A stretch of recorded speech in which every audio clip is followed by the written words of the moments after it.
وبركاته إن الحمد لله نحمده ونستعينه ونستغفره ونعوذ بالله من شرور أنفسنا وسيئات أعمالنا من يهده الله فلا مضل له ومن يضلل فلن تجد له وليا مرشدا أشهد أن لا إله إلا الله وحده لا شريك له وأشهد أن محمدا عبده ورسوله قال الله تعالى في كتابه الكريم أعوذ بالله السميع العليم من الشيطان الرجيم من حمزه ونفخه ونفثه يا أيها الذين آمنوا اتقوا الله حق تقاته ولا تموتن إلا وأنتم مسلمون وقال صلى الله عليه وسلم فإن أصدق الحديث كتاب الله وخير الهدى هدى محمد صلى الله عليه وسلم وشر الأمور محدثاتها فإن كل محدثة بدعة وكل بدعة ضلالة. Ma'asyiral ikhwah rahimani wa rahimakumullah. Alhamdulillah, di malam hari ini kita kembali untuk berkumpul di salah satu rumah dari rumah-rumah Allah untuk bisa sama-sama menjalankan kewajiban yang Allah wajibkan, yaitu melakukan salat maghrib. Demikian pula kita duduk sejenak sambil menunggu waktu isya dengan mendengarkan tausiah, saling nasihat menasihati seputar ilmu agama. Ma'asyiral muslimin, di malam hari ini insyaallah kita akan membahas sebuah tema yang berjudul Jalan Keselamatan di dunia dan di akhirat. Maka ma'asyiral muslimin, di dalam kehidupan di dunia ini tidak ada satupun di antara kita yang menginginkan jalan keburukan. Pasti kita mendamba-dambakan dan menginginkan jalan keselamatan. Pasti kita mengimpikan agar kita selamat di dunia dan di akhirat. Maka jamaah dimulaikan oleh Allah, timbullah rasa oleh para sahabat Nabi, rasa yang begitu besar di hati mereka untuk menanyakan kepada Nabi tentang urusan perkara yang membuat mereka bisa mendapatkan jalan keselamatan. Dan jalan keselamatan itu para sahabat sudah tahu, dengan beragama Islam dan menjalankan seluruh perintah-perintah Allah itu sudah jalan keselamatan. Kita pun tahu. Tetapi ma'asyiral ikhwah, a'azanallahu iyyakum, ada beberapa perkara yang mesti kita ketahui jalan pintasnya. Mungkin kalau dari Barombong di sini sampai ke daerah Pantai Losari sana kita sudah tahu jalannya. Tetapi ada jalan pintas yang mungkin saja bisa membuat kita lebih cepat sampai di sana. Nah, ini yang kita maksud di sini. Kalau berbicara tentang jalan keselamatan, kita tahu semua. Kita berislam saja itu sudah selamat. Walaupun kita tidak banyak melakukan amal, cukup lakukan kewajiban, tidak melakukan sunnah, engkau Islam, insya Allah selamat. Karena Nabi mengatakan, man mata wa huwa fi akhiri kalamihi la ilaha illallah dakhalal jannah, atau kama qala alaihi salatu wassalam. Siapa saja di antara kalian yang di akhir hayatnya, kata Nabi, dia meninggal di atas kalimat la ilaha illallah, dakhalal jannah, akan masuk surga. Ini kan selamat namanya. Apalagi mau kita cari? Ya, tujuan kita hidup di dunia ini untuk menabung amal, surga. Untuk menabung amalan, kemudian balasannya surga. Tetapi ma'asyiral ikhwah, rahasia untuk memperoleh dan mendapatkan jalan keselamatan menurut versi Nabi SAW, insyaallah itu adalah sesuatu yang bisa kita jadikan sebab untuk kita mendapatkan keridhaan Allah Subhanahu wa taala di dunia, alam barzakh, dan juga negeri akhirat. Oleh karena itu jamaah dimuliakan oleh Allah, kita tidak bahas banyak-banyak hadis di malam hari ini. Kita hanya berpatokan kepada satu hadis. Antum hafalkan karena hadisnya cuma 2 baris dari sahabat Nabi yang bernama Uqbah bin Amir. Dihafal nama sahabatnya. Ini jadi oleh-oleh untuk pulang ini. Sampaikan kepada anak dan istri. Nama sahabat yang meriwayatkan hadisnya Uqbah bin Amir. Uqbah bin Amir ini jarang kita dengar namanya karena dia bukan termasuk dari 7 sahabat yang menghafal banyak dari hadis Nabi. Karena kalau yang 7 orang itu sering kita dengar, yang pertama Abu Hurairah, yang kedua Abdullah bin Umar, yang ketiga Anas bin Malik, yang keempat adalah Abdullah bin Abbas, yang kelima Abu Sa'id Al-Khudri, yang keenam Jabir bin Abdullah, yang ketujuh Aisyah. Ini sering dengar kita. Kalau ada hadis dari Abu Hurairah, dari Abdullah bin Umar, dari Anas bin Malik, dari Ibnu Abbas, dari Abu Sa'id Al-Khudri, dari Jabir, dari Aisyah, itu biasa. Tetapi sahabat ini namanya Uqbah bin Amir, salah seorang sahabat Nabi yang beliau banyak belajar bersama Nabi, dan salah satu hadis yang sangat terkenal yang datangnya dari Uqbah bin Amir adalah hadis yang akan kita bacakan ini. Siapa namanya tadi? Uqbah bin Amir. Ini bagus, ini dijadikan nama anak, Uqbah. Ya, orang cari nama anak itu yang belum banyak digunakan orang.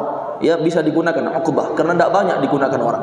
Adapun bin Amir, jangan buat bin Amir. Kalau bapaknya Abdullah, ya Uqbah bin Abdullah, jangan Uqbah bin Amir. Ini ma'asyiral muslimin, karena bin itu artinya anak, sementara setelah kalimat bin itu adalah nama bapaknya. Ma'asyiral ikhwah, hadis ini diriwayatkan oleh Imam At-Tirmidzi. Ingat, hadisnya riwayat Imam At-Tirmidzi. Kalau sanad hadisnya dikategorikan sebagai hadis yang hasan. Kalau ulama hadis zaman dulu membagi hadis cuma dua, antara sahih dan dhaif. Antara hadis sahih, hadis kuat, dan hadis dhaif, hadis yang lemah. Kemudian ma'asyiral ikhwah, ada hadis yang tingkatan berikutnya, yaitu hadis hasan. Ya, hasan itu kategori baik. Hasan, hadis yang disebutkan oleh para ulama, dia kategori baik dan bisa untuk diamalkan, Maka ma'asyiral ikhwah, sahabatnya namanya Uqbah bin Amir, hadisnya riwayat Imam At-Tirmidzi, dan beliau Uqbah bin Amir suatu ketika pernah berjumpa kepada Nabi dan bertanya tentang rahasia jalan keselamatan di dunia dan di akhirat. Beliau hanya bertanya kepada Nabi dengan satu pertanyaan tentang jalan keselamatan. Ma'asyiral muslimin, apa kata beliau? Qultu ya Rasulullah. Aku mengatakan ya Rasulullah. Beliau panggil ya Rasulullah. Itu merupakan adab. Seorang yang berbicara kepada orang yang lainnya, hendaknya dia memanggil dengan menyebutkan nama atau panggilan yang terbaik untuk orang yang dia panggil. Kalau dia adalah seorang ustadz, kita panggil ustadz. Kalau dia adalah seorang guru ngaji, artinya dia adalah orang yang mengajarkan ngaji, kita panggil ustadz. Kalau dia adalah seorang yang merupakan orang yang dihargai di situ, maka kita panggil dengan sebutannya. Misalnya dia Pak RT, ya kita panggil Pak RT, atau Pak RW misalnya. Ini ma'asyiral ikhwah merupakan adab, dan tidak menyebutkan namanya langsung. Tidak menyebutkan namanya langsung. Sebagaimana banyak dalam ayat Al-Quran, Nabi SAW diseru oleh Allah dalam Al-Quran bukan dengan sebutan ya Muhammad, tidak. Tetapi ya Rasulullah atau ya Nabi, ya ayyuhan Nabi. Allah memanggil dengan sebutan wahai Nabi, wahai Rasulullah. Para sahabat juga, banyak sahabat Nabi yang tua-tua, yang lebih tua dibandingkan Nabi SAW.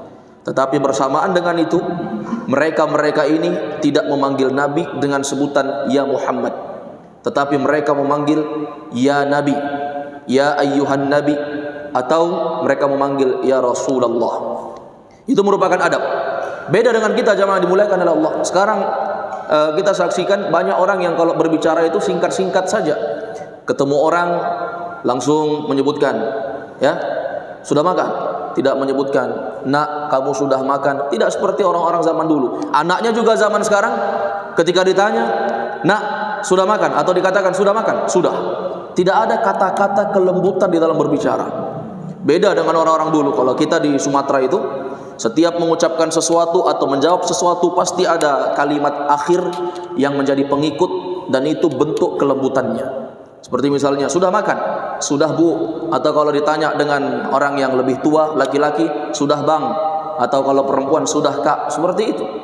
Ada kalimat yang menambahi kalimat seperti itu. Nah, itu merupakan adab dalam berbicara. Sebagaimana tatkala seorang sahabat Nabi ini, Uqbah bin Amir, beliau memanggil Rasulullah dengan sebutan ya Rasulullah. Beliau tidak langsung bertanya, beliau tidak langsung menyebutkan apa yang beliau inginkan, tidak. Tapi beliau panggil dulu ya Rasulullah. Kalau ada orang yang dia memiliki kunyah, misalnya Abu Abdillah, dan kita panggil dengan kunyahnya Aba Abdillah, ya. Atau misalnya Aba Muhammad, kita panggil dengan kunyahnya. Jangan langsung dengan namanya.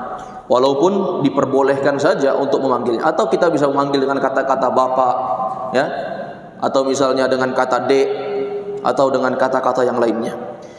Beliau, ma'asyiral ikhwah, Uqbah bin Amir bukan sahabat Nabi SAW yang tidak beradab, orang yang betul-betul punya etika dalam berbicara. Apa pertanyaan beliau? Dia katakan kepada Nabi, ya Rasulullah, ma an-najah, atau man najah. Pertanyaannya hanya singkat, ma sama an-najah.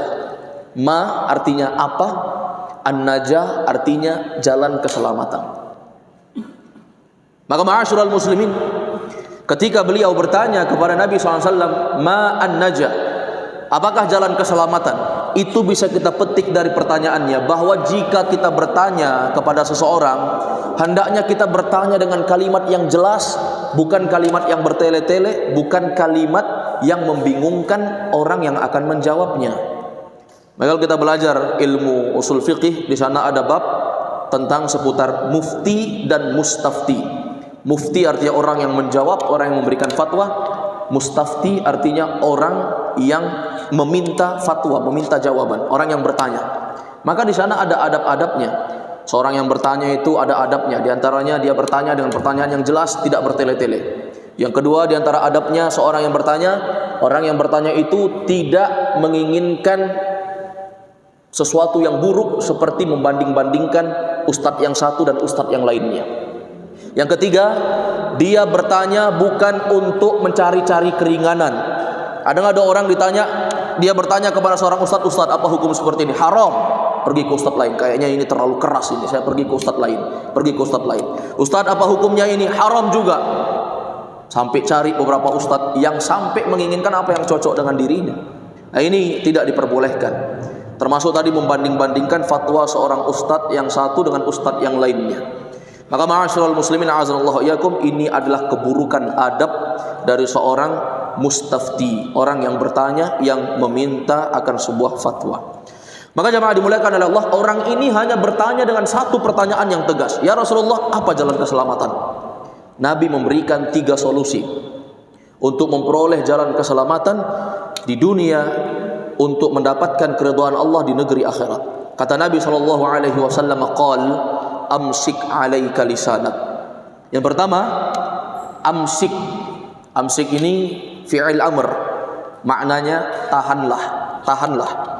Alaika lisanak, tahanlah atasmu lisanmu. Maksudnya apa? Untuk memperoleh jalan keselamatan yang pertama, ternyata kita harus menjaga lisan kita dan menahan setiap yang keluar dari mulut kita. Termasuk zaman sekarang itu mulut diam, tapi tangan mengetik, menuliskan sesuatu, tahan. Ini jamaah dimuliakan oleh Allah Azza wa Jalla. Ternyata Nabi tidak mengatakan hal yang luar biasa yang belum pernah kita dengar, tidak, tetapi perkara yang sering kita lakukan, yaitu berbicara. Ternyata benar istilah kita di Indonesia ini, mulutmu harimaumu. Mulut kita itu terkadang bisa jadi harimau untuk kita, atau bisa jadi harimau untuk orang lain, bisa jadi harimau untuk kita. Sesuatu yang berbahaya tentunya. Dan ma'asyiral ikhwah azanallahu iyyakum, hendaknya jalan keselamatan yang pertama ini kita tempuh, yaitu apa? Seorang menjaga lisan. Jaga lisan, tahan lisan. Bagaimana menjaga lisan? Menjaga lisan itu sebagaimana yang disebutkan oleh Nabi SAW. Kita tidak membuat orang lain terganggu dengan ucapan kita. Makanya kata Nabi, al-muslimu man salimal muslimuna min lisanihi wa yadihi. Seorang muslim itu, kata Nabi SAW, adalah orang yang muslim lainnya itu menjadi selamat dan tidak terganggu dari gangguan lisan dan tangannya. Tangannya membuat orang tenang, kemudian lisannya tidak membuat orang sakit hati, tidak membuat orang menjadi benci kepadanya, dan seterusnya. Termasuk menahan lisan di sini adalah menahan untuk membicarakan aib saudara kita sesama kaum muslimin.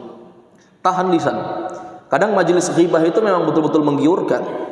Ya, kita mencaci maki, menjatuhkan kehormatan orang lain, bahkan mencaci maki para ulama, menceritakan aib, kesalahan para ulama, yang itu bukan derajat ketentuan kita, kapasitas kita untuk menceritakannya. Oh, ulama ini bersalah, ya. Maka kita membicarakan aibnya, membeberkan aibnya, menjatuhkan kehormatannya, ini sesuatu yang tercela. Maka jamaah dimuliakan oleh Allah, kalaulah orang biasa yang kita ceritakan saja tidak boleh, apalagi itu adalah seorang ustadz, seorang ulama, seorang kiai, seorang yang dipandang tokoh agama yang hanya melakukan satu kesalahan kemudian kita beberkan keburukan-keburukannya seakan-akan tidak pernah melakukan kebaikan. Ini adalah sesuatu yang mesti kita jaga. Ma'asyiral ikhwah, mungkin ada yang bertanya, saya betul-betul sudah melihat kemaksiatan orang itu, saya harus menyampaikan dan menyebarkan ke seluruh publik agar orang-orang tahu tentang siapa dirinya. Maka jemaah dimuliakan oleh Allah Azza wa Jalla, ghibah, menceritakan aib seseorang yang orang tersebut tidak suka kalau engkau ceritakan, hukum asalnya haram, walaupun ada pada beberapa perkara yang dibolehkan. Salah satunya ketika menyebutkan penyimpangan, kesesatan dari seorang yang dipandang oleh khalayak ramai sebagai seorang ustadz atau sebagai seorang ulama. Kita boleh menjelaskan kepada manusia kesesatan orang ini dalam masalah akidah. Misalnya, kalau dalil atau argumentasi kita kuat dan bisa kita pertanggungjawabkan, itu diperbolehkan salah satunya. Tetapi pada hukum asalnya, ghibah itu haram. Ghibah itu apa? Nabi pernah bertanya kepada para sahabat, atadruna mal ghibah? Wahai para sahabat, tahukah kalian apa itu ghibah? Maka para sahabat mengatakan, Allah wa rasuluhu a'lam. Kami tidak tahu. Yang tahu adalah Allah dan Rasulnya. Maka Nabi mengatakan, dzikruka akhaka bima yakrah. Ghibah itu definisinya diingat, engkau menceritakan sesuatu yang ada pada saudaramu sementara dia tidak suka. Sementara dia tidak suka. Itu definisi ghibah menurut Nabi SAW. Maka sahabat tidak tinggal diam dan bertanya, ya Rasulullah, kaifa in kana fihi ma taqul? Bagaimana kalau memang yang kami ceritakan itu benar adanya? Kami menceritakan orang tersebut begini-begini ya Rasulullah, dia begini-begini. Tapi itu memang benar ada dan memang kami tidak buat-buat, memang seperti itu. Maka kata Nabi SAW, in kana fihi ma taqul faqad ibtaghta. Jika memang betul itu ada pada saudaramu, maka sungguh engkau telah menghibah. Itulah definisi ghibah. Tapi kalau memang sesuatu itu tidak ada pada saudaramu, kata Nabi, faqad bahattah, sungguh engkau telah memfitnahnya. Maka hati-hati, tahan lisan dari ghibah, tahan lisan untuk membicarakan aib orang lain, tahan lisan untuk menjatuhkan kehormatan, menjelek-jelekkan saudara kita sesama kaum muslimin. Kemudian ma'asyiral muslimin a'azallahu iyyakum, yang perlu kita ingat bahwa Nabi SAW bersabda, "Wa man satara musliman satarahullahu yaumal qiyamah." Siapa saja yang menyembunyikan, menutupi aib seorang muslim, maka pasti Allah akan menutupi aibnya pada hari kiamat. Maka kita harus melihat, kita harus memandang, kita harus memperhatikan. Jika ada aib saudara kita yang dia sudah bertaubat, walaupun masa lalunya sangat silam, walaupun masa lalunya sangat buruk misalnya, walaupun masa lalunya sangat gelap dengan kemaksiatan, kita tidak perlu untuk menyebarkan aibnya karena dia sudah berubah sekarang ini. Ini terkadang kita berbeda. Kalau ada teman kita yang sudah berubah, bahkan kita beber-beberkan kepada orang lain. Itu gayanya saja berubah. Dulu itu ahli maksiat, dia penjudi kelas kakap, peminum khamar dari malam sampai pagi, tukang main wanita misalnya. Itu tidak perlu untuk kita sebutkan. Kenapa? Wa man satara musliman satarahullahu yaumal qiyamah.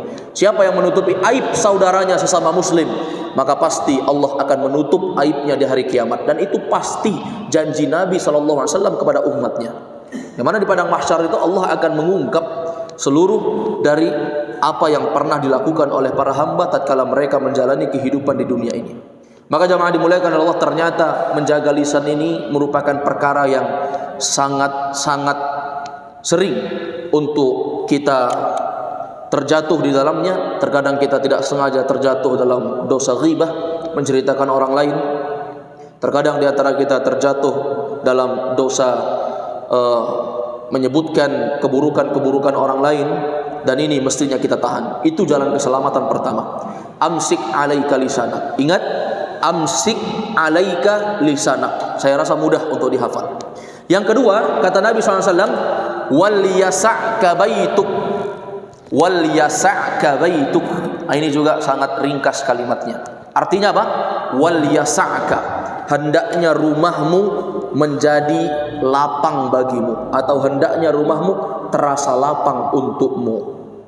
Dan ma'asyiral muslimin, Kita semua memiliki tempat tinggal yang kita namakan sebagai rumah. Apakah rumah itu kita kontrak, ataukah rumah itu kita sewa, ataukah itu adalah rumah sendiri milik kita. Tetapi setiap di antara kita memiliki tempat tinggal yang kita namakan sebagai rumah. Dan seorang yang memiliki rumah, sepantasnya kata Nabi, dia merasa lapang dan menjadi tenang tatkala berada di rumahnya. Jadi rumah itu, rumah yang dikatakan rumah yang luas itu bukan sekedar rumah yang bentuknya adalah bentuk yang bagus, rumah itu dibangun dengan harta yang mahal, bukan cuma itu. Tetapi ma'asyiral muslimin, rumah yang lapang ala Nabi atau menurut Nabi SAW adalah rumah yang di dalamnya penuh dengan ketenangan. Engkau betah di rumahmu, engkau merasa lapang di rumahmu tatkala engkau berkumpul kepada anak dan istri. Itu rumah yang bagus, rumah yang lapang. Sekarang pertanyaannya, kenapa Nabi SAW mengkategorikan untuk kita menjadikan atau kita terasa tenang di rumah kita itu menjadi jalan keselamatan untuk menuju negeri akhirat? Siapa yang bisa jawab kira-kira? Apa hubungannya rumah dengan jalan keselamatan? Apa kira-kira? Apa kira-kira Pak Zainal? Kenapa rumah? Apa hubungannya dengan jalan keselamatan? Kalau tadi tahan lisan ya masuk di akal kita, cocok. Tahan lisannya orang selamat, itu kebaikan untuk kita. Ini rumah, apa hubungannya? Kenapa rumah itu jadi jalan keselamatan? Kenapa ya? Kenapa kira-kira akhir Islam? Jauh dari maksiat. Di rumah tidak bisa maksiat. Banyak orang malah di rumah pusatnya untuk bermaksiat, di luar tidak bisa. Banyak orang di rumah tidak ada orang. Apa kira-kira alasannya? Karena sebanyak-banyaknya fitnah di dalam rumah, di luar sana itu lebih banyak. Makanya Nabi suruh kita tenang-tenang di rumah, merasa lapang di rumah, kumpul sama anak dan istri, dan jadikan rumahmu terasa lapang untukmu. Itu jalan keselamatan. Kenapa? Al-qulubu dha'ifah. Kata ulama, hati kita ini lemah. Wal fitnatu khattafah. Sementara fitnah di luar sana itu terus-menerus menyambar-nyambar. Fitnah itu banyak. Ada fitnah syahwat yang akan menimpa kita di luar sana. Karena fitnah yang ada di dalam rumah itu berawal dari luar rumah. Sehingga dari luar rumah kita bawa ke rumah kita, dan disitulah kita eksekusi. Ini ma'asyiral ikhwah. Kata ulama, al-qulubu dha'ifah. Hati kita lemah. Tidak ada yang kuat hatinya, semua lemah. Bahkan siapapun dia, dari kulit warna apa saja, dari bangsa apapun dia, dari suku apapun, dari keturunan keluarga berdarah warna apapun, mau darah merah, mau darah biru, sama. Semua mereka adalah orang yang lemah hatinya. Wal fitnatu khattafah. Sementara fitnah di luar sana terus menerus menyambar-nyambar. Itu fitnah pertama, fitnah syahwat. Yang kedua, fitnah syubhat. Kita tidak dapatkan fitnah syubhat di dalam rumah, bisa jadi kita dapatkan di luar. Kita mendapatkan fitnah syubhat yang merusak kerancauan pemikiran. Mungkin karena mendengarkan ceramah, mungkin karena mendengarkan tausiah, mungkin karena mendengarkan teman duduk yang berbicara. Akhirnya apa? Tidak memiliki filter di bagian pemikirannya, sehingga apa? Apa yang masuk dia terima, tidak ada sesuatu yang memfilter, menyaringnya, sehingga apa? Timbullah kerusakan-kerusakan yang banyak. Seorang dai berkoar-koar untuk menyampaikan demonstrasi misalnya, maka dia terjun ke jalanan untuk melakukan aksi demonstrasi. Kemudian ma'asyiral ikhwah, kerusakan berikutnya yaitu kerusakan pola pikir, ya. Mulai terfikir pola pikir liberal, yaitu apa? Dia menganggap kebebasan berpikir dan tidak tunduk di atas Quran dan Sunnah. Ini bahaya. Dan paham liberalisme ini banyak menimpa mahasiswa-mahasiswa di kampus. Anggapan mereka apa? Anggapan mereka bahwa akal kita bebas untuk berpikir dan kita bebas untuk melakukan sesuatu tanpa memperhatikan syariat menghalalkan atau tidak. Kenapa? Karena kita adalah orang liberal, bangga dengan liberalnya. Saya pernah berjumpa dengan seorang mahasiswa, dan dia mengatakan sesuatu yang berkaitan dengan keharaman, yang dia berbicara tentang Allah tanpa ilmu. Maka saya ingatkan bahwa agama kita menginginkan dan mensyariatkan kepada kita untuk tunduk dan taat kepada Al-Quran dan Sunnah, walaupun akal kita bertolak belakang dengan Quran dan Sunnah. Dan banyak para ulama yang mengatakan demikian. Jika akal kita bertentang dengan Quran dan Sunnah, maka tolak akal, terima Quran dan Sunnah. Karena kalau kita terima akal, kalau kita mau beramal yang cocok dengan akal kita baru kita amalkan, tidak akan ada orang yang lakukan sholat. Sekarang pertanyaannya, sholat ini bermula dari mana? Salat itu bermula dari peristiwa Isra dan Mi'rajnya Nabi. Nabi SAW diperjalankan dari tempatnya sampai ke Baitul Maqdis. Allah naikkan dengan berjalan kaki ke Sidratul Muntaha. Di atasnya langit ketujuh. Sidrah itu pohon bidara. Al-Muntaha tempat terakhir yang bisa dicapai oleh makhluk. Itu tidak bisa masuk di akal kita, jemaah dimuliakan oleh Allah. Kalau kita berpikir semua yang mau kita amalkan itu harus cocok sama rasio kita, akal kita, tidak akan ada orang yang sholat. Karena syariat sholat sendiri itu Nabi dapatkan dengan cara yang mustahil menurut pemikiran kita. Itu bukti satu, dan banyak, bisa 1000 kita carikan bukti bahwa agama itu bukan dengan akal, bukan dengan akal. Maka jemaah dimuliakan oleh Allah Azza wa Jalla, di luar sana banyak sesuatu yang merusak, fitnah, syahwat, syubhat, itu tidak diragukan. Hati kita lemah, fitnah menyambar-nyambar. Maka jadikan tenang di dalam rumah kita itu. Jadikan rumah kita itu sesuatu yang lapang untuk kita. Nah, ini adalah bentuk teguran dari Nabi SAW untuk kita yang bekerja dari pagi sampai pagi lagi, kemudian kerja lagi sampai pagi lagi, tidak ingat keluarga, tidak ingat anak dan istri, dan tidak ingat untuk berkumpul bersama keluarga. Maka jemaah dimuliakan oleh Allah Azza wa Jalla, mencari dunia itu kita jadikan sebagai sesuatu untuk mendukung kita sebagai hamba yang semakin mendekatkan diri kepada Allah. Maka kata Allah Azza wa Jalla, wabtaghi fima ataqallahu ad-darul akhirah wa la tansa nasibaka minad dunya. Kata Allah apa? Carilah dari nikmat karunia yang telah Allah anugerahkan. Engkau diberikan kesehatan, engkau diberikan harta, engkau diberikan kekuatan, engkau bisa bekerja. Carilah dengan nikmat-nikmat ini negeri akhirat. Satu, disuruh cari negeri akhirat. Yang kedua, wala tansa nasibaka minad dunya, dan jangan engkau lupakan nasibmu di dunia ini. Berarti apa? Keliru orang yang kerjanya agama, dari pagi taklim, siang taklim, malam taklim, tidak ingat kerja, tidak ingat menafkahi anak istri, bahkan tidak ingat untuk mencari sesuatu yang bisa mendukung dia untuk menjalani kehidupan di dunia ini. Ini keliru. Yang kedua, orang yang hanya mencari dunia, ini lebih keliru lagi. Orang yang mencari akhirat saja lupa dunia, orang yang mencari dunia saja lupa akhirat, dua-duanya diancam di dalam ayat ini. Cari negeri akhirat, jangan lupakan dunia. Maka jemaah dimuliakan oleh Allah, seorang kepala rumah tangga itu bekerja, mencari uang secukupnya, dan dia bisa selamat pada hari itu, ya, maka dia bisa menjalani kehidupannya tenang bersama anak dan istrinya. Caranya bagaimana untuk kita membuat rumah kita itu menjadi tenang? Yang pertama, kita bisa memperbanyak baca Al-Quran di dalam rumah. Kata Nabi SAW, man qara'a surat Al-Baqarah fi baitihi, barang siapa yang membaca surah Al-Baqarah di dalam rumahnya, maka itu akan membuat syaitan lari terbirit-birit sambil mengeluarkan kentut. Sambil mengeluarkan kentut. Kenapa? Fa inna syaitan yanfiru, sesungguhnya syaitan akan lari fi baitin alladhi tuqra'u surat Al-Baqarah, pada sesuatu atau pada rumah yang di dalamnya dibacakan surah Al-Baqarah. Syaitan lari. Syaitan tidak suka, syaitan tidak akan tenang dengan hal tersebut. Au kama qala alaihi salatu wassalam. Maka ma'asyiral muslimin, jemaah yang dimuliakan oleh Allah Azza wa Jalla, itu adalah cara pertama, baca Al-Qur'an. Man qara'a harfan min kitabillah falahu bihi hasanah wal hasanatu bi'asyri amsalihha. La aqul alif lam mim harfun walakin alifun harfun wa lamun harfun wa mimun harfun. Kata Nabi SAW, barang siapa yang membaca satu huruf dari Al-Quran, maka baginya satu kebaikan, dan satu kebaikan dilipat gandakan menjadi 10 kebaikan. Aku tidak katakan alif lam mim itu satu huruf, tapi kata Nabi, alif satu huruf, lam satu huruf, mim satu huruf. Banyak baca Quran. Kemudian jemaah dimuliakan oleh Allah, di antara sebab untuk kita menjadikan rumah kita menjadi lapang terasa untuk kita betah di rumah kita, yaitu perbanyak solat sunnah di rumah. Dan solat itu hukum asalnya dilakukan di rumah. Hukum asal solat dilakukan di rumah kecuali solat wajib. Kata Nabi SAW, afdalu salatil mar'i fi baitihi illal maktubah. Seafdal solat untuk seseorang yaitu dia laksanakan solat di rumah, kecuali solat wajib. Jadi solat sunnah itu di rumah. Solat sunnah itu lebih afdal untuk di rumah. Tapi ingat, jika memang tatkala kita ke rumah dan akan banyak kerjaan serta godaan, akhirnya tidak solat sunnah, maka solat sunnahnya lebih afdal untuk di masjid. Tetapi penting untuk kita mempraktekkan tata cara solat yang benar, kaifiat solat yang benar di depan anak dan istri, mencontohkan.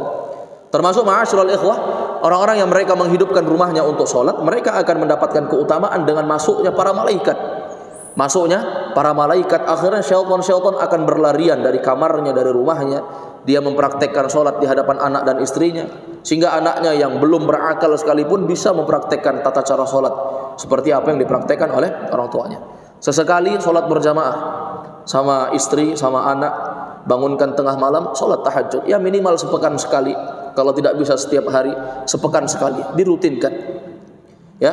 Atau dia bisa melakukan sholat tahajud itu dengan sendiri-sendiri. Dia bangunkan kemudian sholat bersamaan waktunya, tapi pelaksanaannya sendiri-sendiri. Sekali-sekali dia boleh lakukan untuk berjamaah. Itu kan bentuk menghidupkan rumah.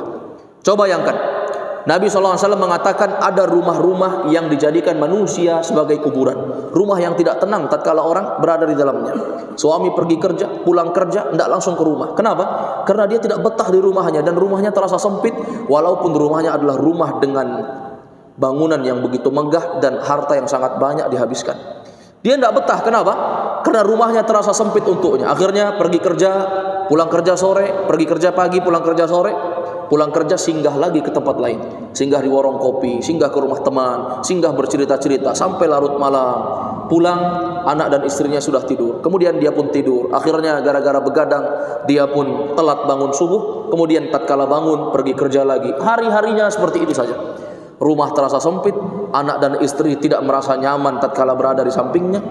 Maka ini adalah bentuk rumah yang kata Nabi bagaikan kuburan. Ya, orang masuk di kuburan itu fitrah manusia merasakan ketakutan. Nah, itu fitrahnya. Fitrah sesuatu yang gelap, sesuatu yang jarang untuk dilihat. Itu fitrah manusia memiliki rasa takut. Itu takut tabiat namanya, tidak masalah. Yang jadi masalah yaitu jika engkau memperturutkan ketakutanmu sampai akhirnya apa?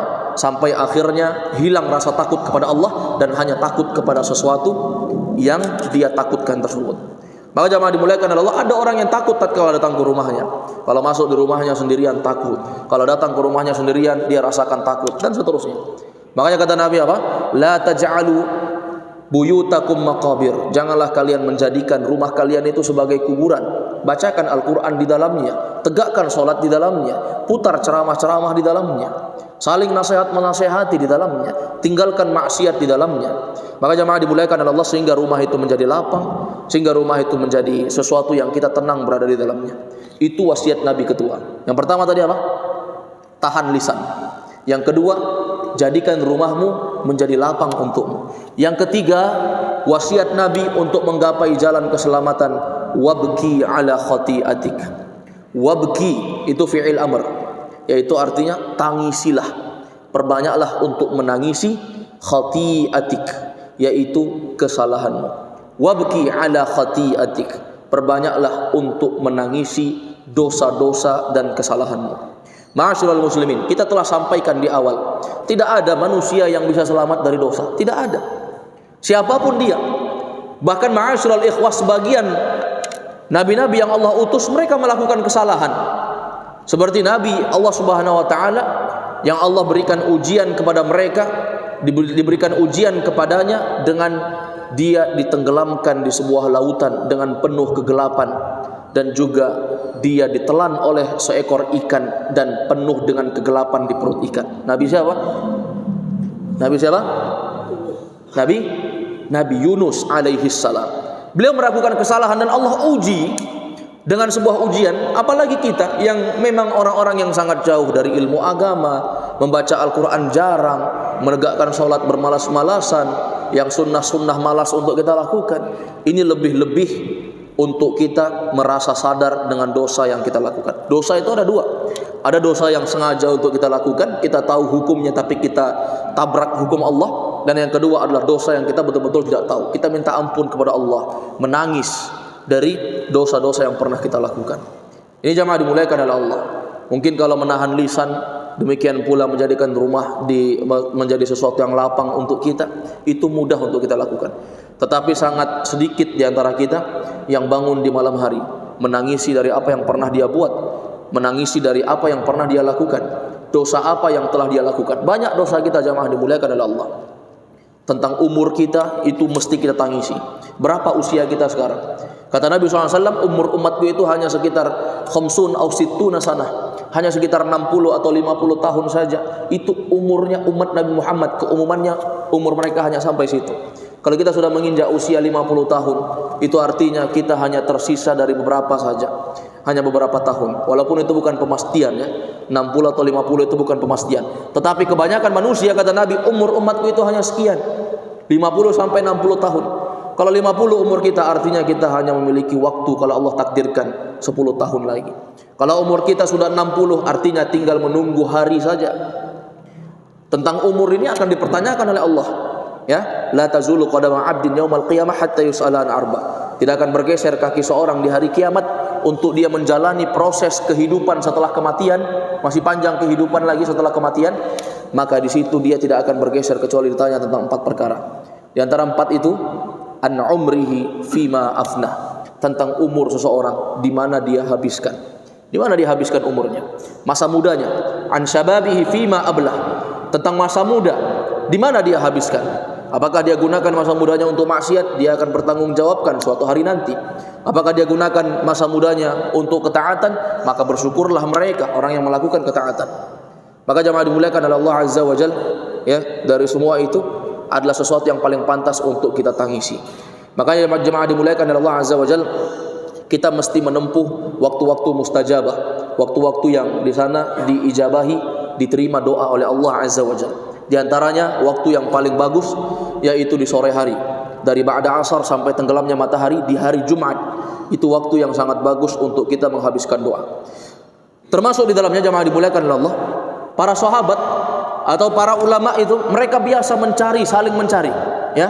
Mana si fulan? Mana si fulan? Kenapa di sore hari tidak pernah kelihatan? Maka sebagian mereka mengatakan bahwa kami tidak melihat orang tersebut ketika berada di sore hari dari ba'da asar sampai maghrib, kecuali mereka menghabiskan waktunya untuk berdoa kepada Allah, memanfaatkan momen doa waktu mustajabah tadi. Berdoa di situ, tangisi dosa kita. Apa yang telah kita lakukan pada hari itu? Apa yang telah kita lakukan kemarin? Apa yang telah kita lakukan 1 bulan penuh yang telah berlalu? Apa yang telah kita lakukan 1 tahun penuh yang telah berlalu? Apakah ada perubahan tahun ini dengan tahun kemarin? Tahun ini misalnya tidak tahu mengaji, tahun depan sudah lancar mengaji. Tahun ini tidak tahu bahasa Arab, tahun depan sudah tahu bahasa Arab. Tahun ini tidak tahu sama sekali agama. Tahun depan karena rutin 1 tahun ikut taklim di setiap hari Ahad malam Senin misalnya, ikut taklim akidah sama Ustadz Abu Darda, ikut taklim akidah sama Ustadz Abdul Malik. Maka itu semua menjadi sebab untuk ada perubahan. Tahun ini kita belajar, merintis sedikit demi sedikit, pekan demi pekan kita ikuti kajian, dengarkan apa yang disampaikan oleh Ustadz, kita catat faidahnya, kita hafal hadisnya, kita hafal ayat-ayat Al-Qur'annya. Tahun depan ada perubahan. Mungkin hari ini kita mendengarkan, bisa jadi tahun depan kita sudah bisa menasihati orang lain. Itu perubahan yang mesti kita fikirkan untuk diri kita. Dan inilah jamaah dimuliakan oleh Allah, yang terakhir kami menasihatkan kepada diri kami pribadi dan juga kepada jamaah dimuliakan oleh Allah, untuk kita sama-sama memperbanyak melihat dan memperbanyak mengetahui serta meyakinkan di dalam hati kita bahwa tujuan hidup di dunia ini bukan untuk selama-lamanya dan bukan untuk kekal dan abadi. Ingatlah, setiap kita akan kembali kepada Rabb kita, dan setiap kita akan ditanya tentang apa yang telah kita lakukan di dunia ini. Makanya Allah katakan di dalam Al-Qur'an, Allah Subhanahu wa taala berfirman, ya, menyebutkan tentang manusia, ya, afa hasibtum annama khalaqnakum abatha wa annakum ilaina la turja'un. Apakah kalian kira kalian hidup di dunia ini untuk hal yang sia-sia, hanya untuk makan dan minum, hanya untuk bersukaria, bersenang-senang? Wa annakum ilaina la turja'un. Apakah kalian tidak mengira kalian akan dikembalikan kepada Allah Azza wa Jalla? Itu adalah bentuk pertanyaan teguran, istifham ingkari, pertanyaan peringatan untuk kita bahwa kita akan kembali kepada Allah, dan setiap kita akan mempertanggungjawabkan apa yang telah kita lakukan di dunia ini. Maka ingatlah firman Allah Azza wa Jalla, tanamkan di hati kita surah Az-Zariyat ayat 56. Allah Subhanahu wa taala berfirman, "Wa ma khalaqtul jinna wal insa illa liya'budun." Tidaklah aku ciptakan jin dan manusia kecuali untuk ibadah. Cari dunia boleh, tetapi jangan berlebihan. Cari makan boleh, tetapi jangan berlebihan. Cukup apa yang mencukupkan untuk dirimu pada hari ini. Engkau bisa makan dan hidup hari ini, maka besok itu adalah urusan Allah Subhanahu wa taala. Lau annakum tatawakkaluna 'ala Allah haqqa tawakkulihi la razaqakum kama yarzuqut tayr taghdu khimasa wa taruhu bitana. Kata Nabi SAW, jika seorang betul-betul bertawakal dengan tawakal yang sebenarnya di hatinya, dia bersandar kepada Allah, dilandasi dengan usaha yang dia lakukan, dengan sebenar-benar tawakal, kata Nabi, la razaqakum kama yarzuqut thair, maka dia akan diberikan rizki sebagaimana burung akan diberikan rizki. Engkau hamba Allah yang punya kesempurnaan akal, engkau diberikan syahwat, diberikan fikiran. Sementara binatang, burung, Allah tidak berikan kepada mereka fikiran, Allah hanya berikan kepada mereka syahwat. Itu binatang. Maka jamaah dimuliakan oleh Allah, kalau engkau bertawakal dengan sebenar-benar tawakal, engkau manusia dengan kesempurnaan penciptaan, kemuliaan di antara seluruh makhluk, akan mendapatkan rizki sebagaimana makhluk yang tidak berakal mendapatkan rizki seekor burung. Taghdu khimasa wa taruhu bitana. Burung itu, kata Nabi, di pagi hari keluar mencari makan, cari sarapan, cari makanan, cari bekal. Wa taruhu bitana. Di sore hari dia kembali dalam keadaan perut kenyang. Ini jamaah dimuliakan oleh Allah. Jadi tidak perlu untuk mencari bekal, pokoknya saya harus khawatir dengan apa yang akan terjadi besok, apa yang akan terjadi 1 pekan ke depan, apa yang akan terjadi berikutnya. Karena itu semua akan melalaikan. Dunia itu kita cari sampai mati baru kita puas. Kata Nabi SAW, dunia itu jika engkau cari tidak akan ada yang memuaskanmu sampai tanah menyumbat mulutmu, sampai tanah masuk di mulut kita. Artinya kematian, baru puas. Kenapa? Karena andai kata engkau mengumpulkan 1 gunung emas, engkau akan berusaha untuk mencari gunung yang lain. Seperti itu bentuknya dunia. Dia adalah fata morgana yang sama sekali sesuatu yang menipu. Dia adalah fata morgana bagaikan sesuatu yang menipu. Maka jamaah dimuliakan Allah, cari akhirat, cari dunia, perbanyak cari akhirat. Adapun dunia adalah sesuatu yang mesti kita cari, tapi untuk menjadi sebab mendekatkan diri kita kepada Allah. Mungkin ini saja yang dapat saya sampaikan dari nasihat yang disampaikan oleh Nabi SAW. 3 jalan keselamatan dihafal. Yang pertama, amsik alaika lisanak. Yang kedua, wal yasa'ka baituk. Yang ketiga, wabki ala khati'atik. Yang pertama disuruh tahan lisan, tidak banyak bicara. Yang kedua, hendaknya kita merasa lapang di rumah, menjadi tenang tatkala di rumah. Yang ketiga, perbanyak untuk menangisi dosa dan kesalahan. Ma'asyiral muslimin, kita tutup dengan doa kafaratul majlis. Subhanakallahumma bihamdik, asyhadu an la ilaha illa anta, astaghfiruka wa atubu ilaik. Assalamualaikum warahmatullahi wabarakatuh.